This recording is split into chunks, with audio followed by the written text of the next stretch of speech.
Hi everybody, it's Honest John. Last night I watched the movie Game Change. Now those who love Sarah Palin will see it as an all-out attack on her. But this isn't one of those docudramas where writers try to imagine what might have happened and invent dialogue.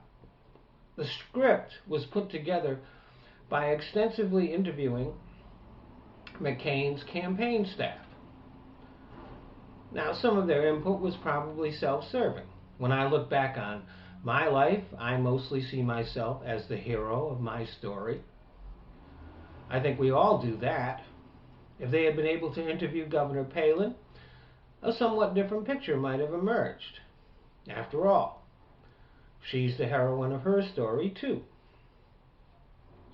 But you have to remember that these staffers were all loyal Republicans. And though they may have had an axe to grind with Sarah Palin, they were not out to sink the Republican Party, and they still hold John McCain in high regard.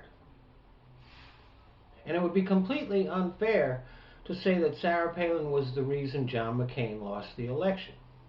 He had his share of gaffes too. And one of the most damaging images of the campaign was John McCain aimlessly walking around the stage, just wandering, during one of his debates with Obama. But it wasn't just the mistakes that Sarah Palin made in public that were so damaging. What she did behind the scenes, that was what the big problem was.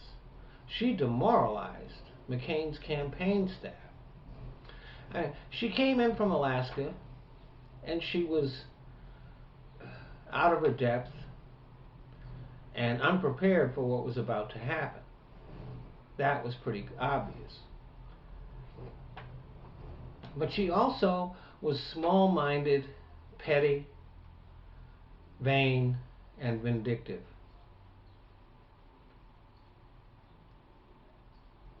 As staffers tried to bring her up to speed, she became overwhelmed, and she shut down. Even as her crowds grew larger and more devoted, behind the scenes, the only way you can describe it was that she was traumatizing the McCain campaign. The one clear image that comes through from the movie is of McCain staffers trying to get through to her and just not being able to.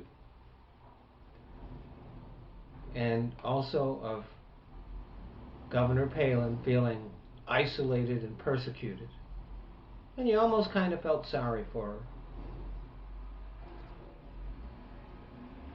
But even as the limelight recedes and her star fades, Sarah Palin still has her devoted followers.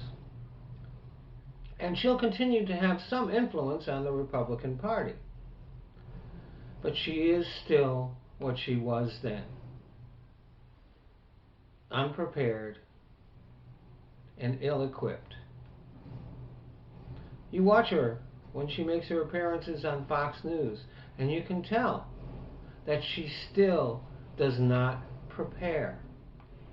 She has star power, but just as in Hollywood, where there are stars who are not very good actors, Sarah Palin is a star who's not very good at what she does either. Thanks for listening.